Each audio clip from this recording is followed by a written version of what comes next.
আমি পাগড়ি মাথায় লাগাইলাম, জুব্বা গায়ে লাগাইলাম, মসজিদের সামনের কাতারে নামাজ পড়লাম, মানুষকে দেখলে পকেট থেকে টাকা খুলে দান সৎকা করলাম, মানুষ কিছু বললে আমি তার পাশে দাঁড়ানোর চেষ্টা করলাম, যেন মানুষ আমাকে নামাজি বলে, মানুষ দেখলে যেন আমাকে বলে আমলি, লোকটাকে সফি সফি ভাব লাগে, এরকম কথা যেন বলে।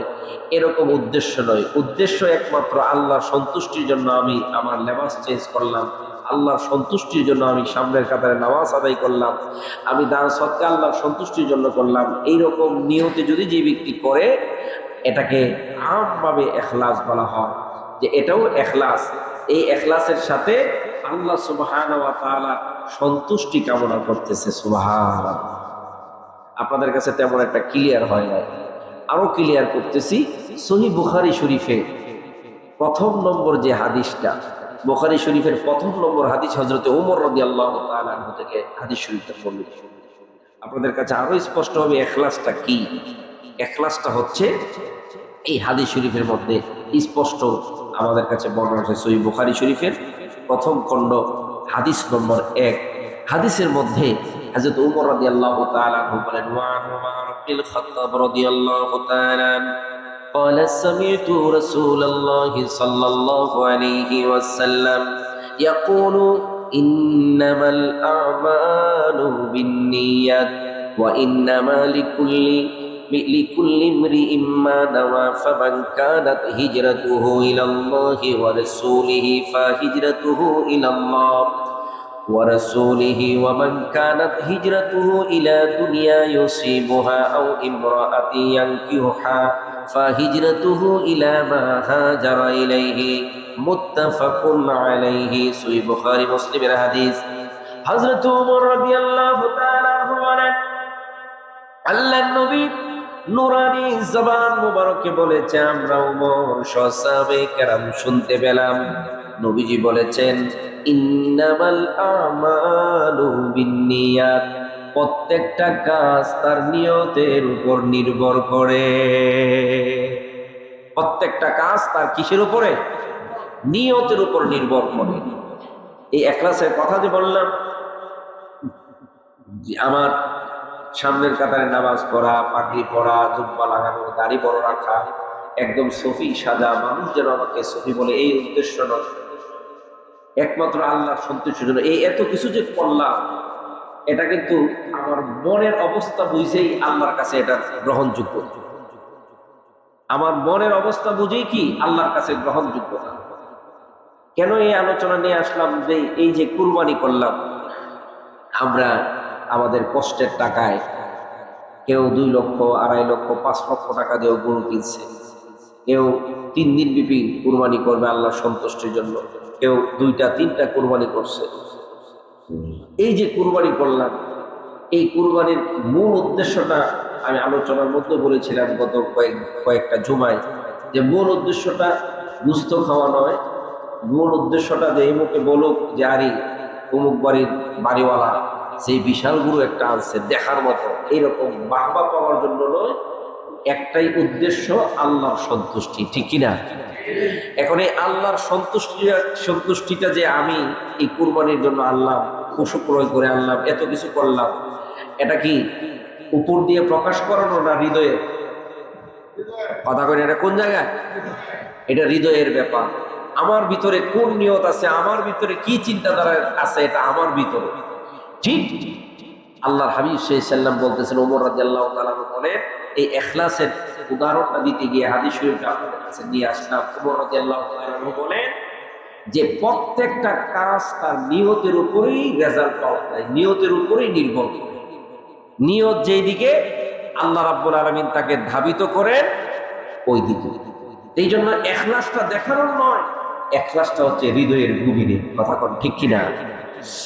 হযরত ওমর আল্লাহর নবীর জবানে সুন্দর উদাহরণ আমাদের সামনে তুলে ধরলেন। কি উদাহরণ?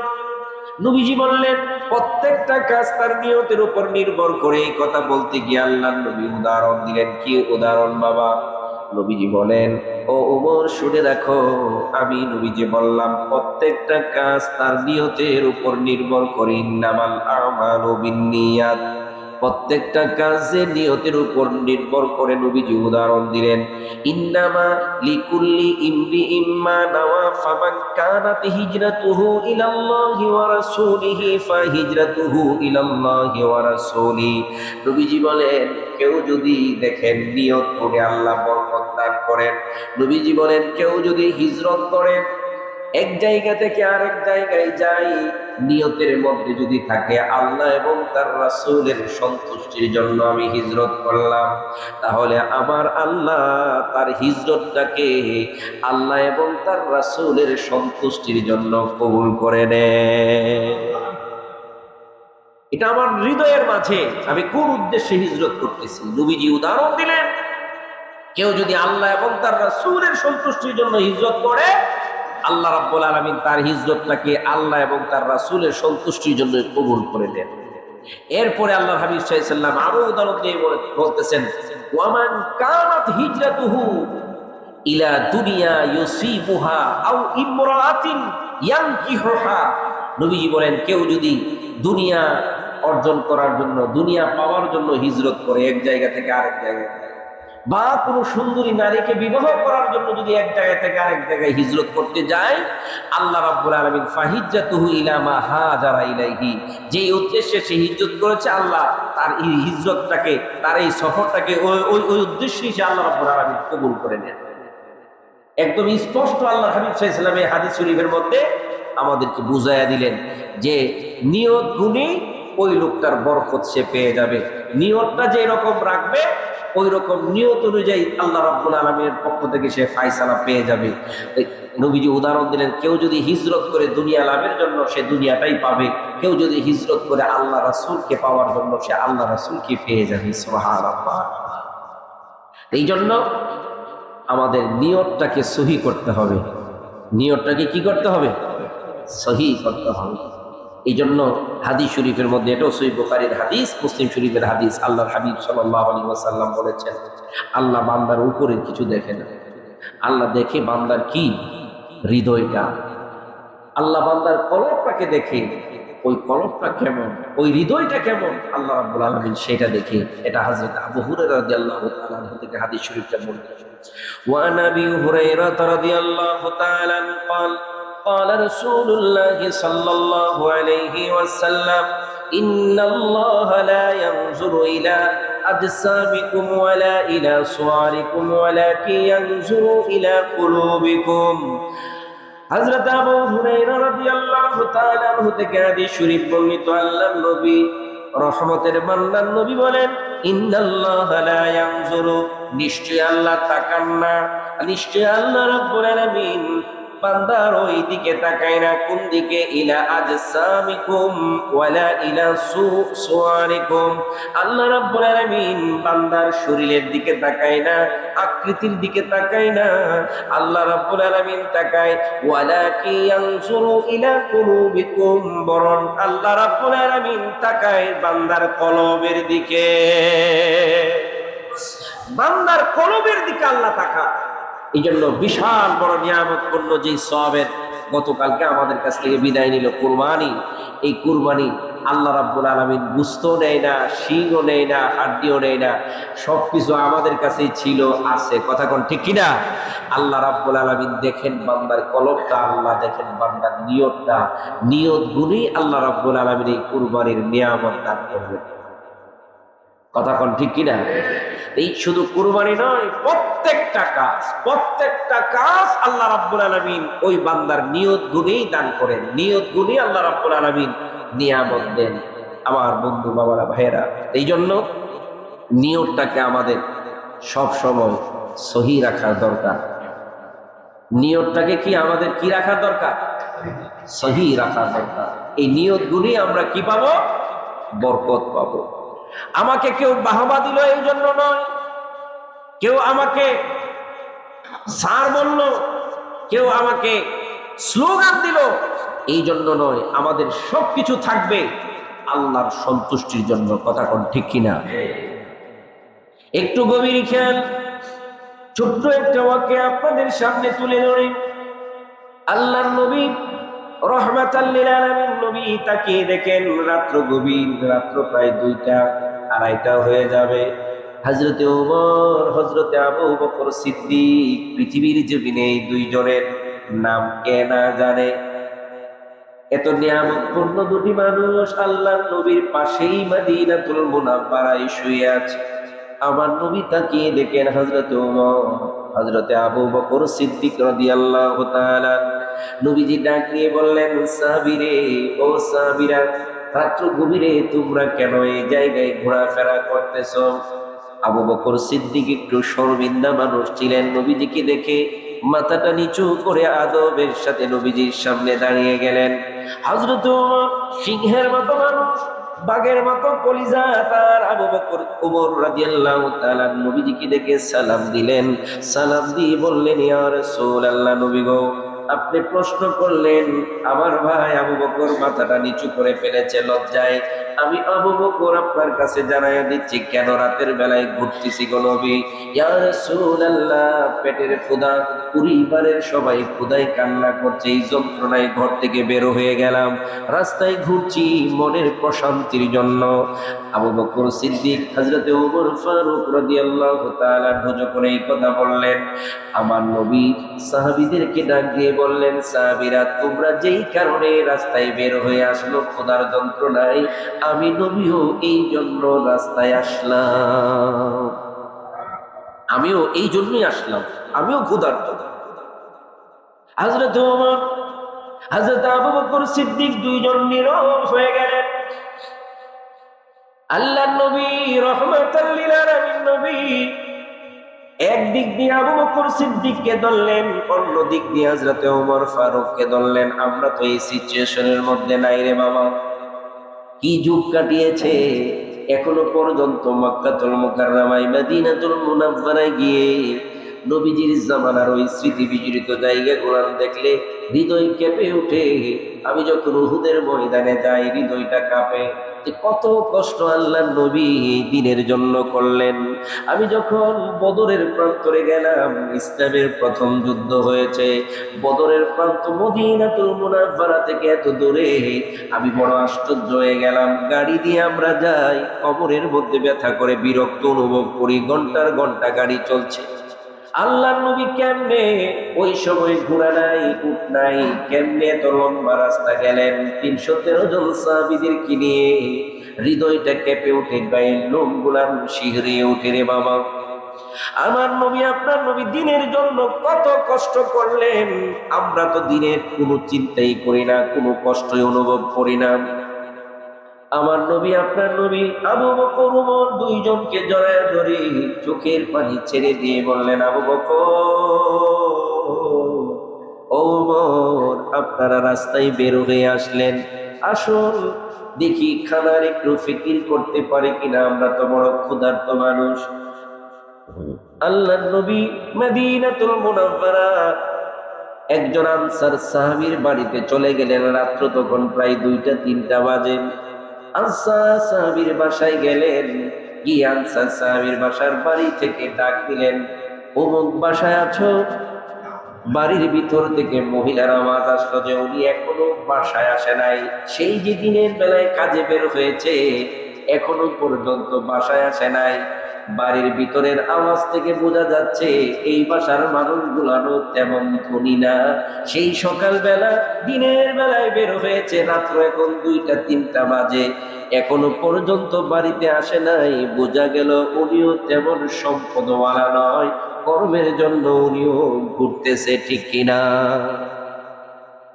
আমার নবী, আপনার নবী বাড়ির বাইরে বসলেন, আবু বকর সিদ্দিক ওমর পাশে রইলেন। আল্লাহর নবী রাহমাতাল লিল আলামিন নবী ওই সাহাবীর জন্য, আনসার সাহাবীর জন্য অপেক্ষায় রইলেন। কিছু সময় পার হওয়ার পরে প্রায় ফজর ছুঁই, নবীজি তাকায় দেখেন ওই সাহাবী আস্তে করে বাড়ির ভিতরে ঢুকতেছেন। বাড়ির ভিতরে ঢুকার প্রতিমধ্যে তাকায় দেখে বাড়ির সামনে আমার নবী সহ আবু বকর ওমর বসে আছেন। সাহাবী যখন নবীজিকে দেখলেন, আবু বকর সিদ্দিক ওমরকে দেখলেন, দূর দিয়ে কাছে গিয়ে আল্লাহর নবীকে সালাম দিয়ে মুস্কি একটা হাসি দিয়ে বললেন, নবী গো, আপনি আমার বাড়ির বাহিরে কেন বসা? ভিতরে আসুন। আল্লাহর নবী কয়, সাহাবী রে, তুমি বাড়িতে নাই বলে আমি প্রবেশ করি নাই। সাহাবী কই, ইয়া রাসূলুল্লাহ, আমি বড় ধন্য হলাম, আপনি নবী আমার বাড়িতে আসলেন, দয়া করে আমার ঘরের ভিতরে ঢুকুন। আল্লাহর নবী ঘরের ভিতরে ঢুকলেন। বিবিকে সাহাবী ডাক দিয়ে কইয়া, ও আমার বিবি, নবীজি আমার জান, নবীজি আমার প্রাণ, আমার হৃদয়ের প্রশান্তি, নয়নের প্রশান্তি নবী আমার বাড়িতে আসলেন। কেন যেন আসছেন আমি তো জানি না। আল্লাহর নবী রহমাতাল লিল আলামিন নবী কেন আসছেন পরে জানবো। একটা কাজ করো, ছোট্ট একটা বকরি আছে, আমি জবাই করে আমি গোশত রেডি করে দিচ্ছি। দেরি করো না, এর মধ্যে আমি ফ্রেশ হয়ে আমার নবীজির কাছে যাব। তুমি গোশত পাক করে রুটি বানাইয়া প্রস্তুত করো, আমি খাবার নিয়ে নবীর সামনে যাব। নবী আসছেন কেন? আসার উদ্দেশ্যটা তো সেটাই। ক্ষুধার্ত আবু বকরও ক্ষুধার্ত, হযরত ওমরও ক্ষুধার্ত। এই সাহাবীর বাসায় যাবে, নবীজি মেহমান হবে, উদ্দেশ্য এটাই। সাহাবী আল্লাহর হাবিব সাল্লাল্লাহু আলাইহি সাল্লামকে বসায়া উনি চলে গেলেন ফ্রেশ হওয়ার জন্য। সারাদিন কাজে ছিলেন, ফ্রেশ হয়ে এদিক দিয়ে স্ত্রী কিছু সময়ের ভিতরে সব রেডি করলেন। আল্লাহর হাবিব সাল্লাল্লাহু আলাইহি ওয়াসাল্লামের কাছে রুটি গুস্ত নিয়ে হাজির হলেন। আল্লাহর হাবিব সাল্লাল্লাহু আলাইহি ওয়াসাল্লাম গুস্ত রুটি দেখে সাহাবীকে বললেন, সাহাবী রে, আমি তোমার বাসায় আসলাম, তুমি আমার মেহমানদারির জন্য এত কিছুর ব্যবস্থা করলে, আমি তো তোমার কাছে কেন আসলাম আগে তুমি জানার প্রয়োজন ছিল। তারপরে তোমার সবকিছু মানে চিন্তাধারা ছিল, তুমি আমাকে বসাইলা, ভিতরে গেলা ফ্রেশ হওয়ার জন্য, এর ভিতরে তুমি সবকিছু প্রস্তুত করে নিয়ে আসলা। সাহাবী ডাক দিয়ে কই, ইয়া রাসূলুল্লাহ, পরে শুনবো আপনার কাছে সবকিছু। আপনি নবী আমার বাড়িতে আসছেন, আপনি নবী আমার বাড়িতে কদম দিয়েছেন, এর চাইতে নিয়ামত আমার কাছে আর কিছু নাই, এর চাইতে আনন্দ আমার কাছে কিছু নাই। আমি যদি একটু মেহমানদারি আপনার করতে পারি, এটাই আমার জন্য সবচেয়ে বড় নিয়ামত। আমার নবী ডাক দিয়ে কই, সাহাবী আবু বকর, ওমর, শোনো, ইন্নামাল আমালু বিন্নিয়াত, প্রত্যেক কাজ নিয়তের উপরে আমার আল্লাহ দান করে থাকে, প্রত্যেক কাজ নিয়তের উপর নির্ভর করে থাকে। আমরা ঘর থেকে সাহাবীর বাড়িতে বের হয়েছিলাম, নিয়তটাই ছিল সাহাবীর বাড়ির মেহমান হব। বলতে হয় নাই মেহমান আমরা ক্ষুধার্ত, তাও সাহাবীর কাছে প্রকাশ করতে হয় নাই। আমার আল্লাহ তো আমাদের এই সফরটা জানে কোন উদ্দেশ্যে করলাম।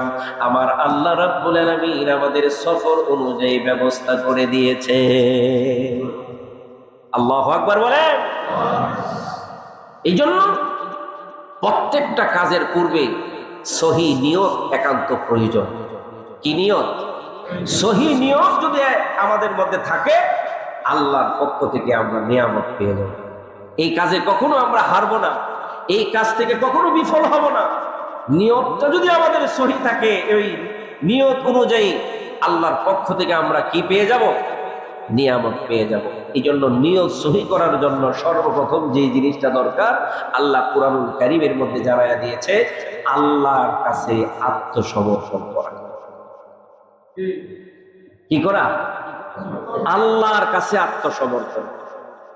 বান্দা যদি আল্লাহর কাছে আত্মসমর্পণ করে, আল্লাহ রাব্বুল আলামিন ওই বান্দার হয়ে যাবে। সুবহানাল্লাহ বলতেন না? আল্লাহ কুরআনুল কারীমের মধ্যে সূরাতুল জুমারের 11 নম্বর আয়াতের মধ্যে তার হাবিব সাল্লাল্লাহু আলাইহি ওয়াসাল্লামের মাধ্যমে আমাদেরকে জানায়া দিলেন, হাবিব আপনি বলেন, কারণ আপনার সবকিছুই হচ্ছে আপনার উম্মতকে শিক্ষা দেওয়া।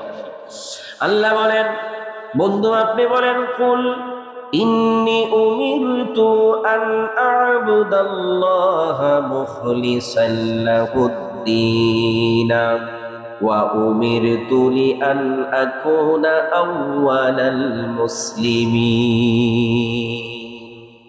হে হাবিব, আপনি বলে দেন, নিশ্চয় আমি আদিষ্ট হয়েছি, আমি যেন তারই সন্তুষ্টি কামনা করে একমাত্র তারই ইবাদত করি, এবং আমি আদিষ্ট হয়েছি যেন আমি সর্বপ্রথম আত্মসমর্পণ করি।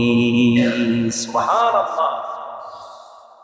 আল্লাহ রাব্বুল আলামিনের কাছে আত্মসমর্পণ যতক্ষণ পর্যন্ত বান্দা না করবে, ততক্ষণ পর্যন্ত ওই বান্দা আল্লাহর পক্ষ থেকে নিয়ামতের ভাগীদার হওয়ার সুযোগ থাকে না।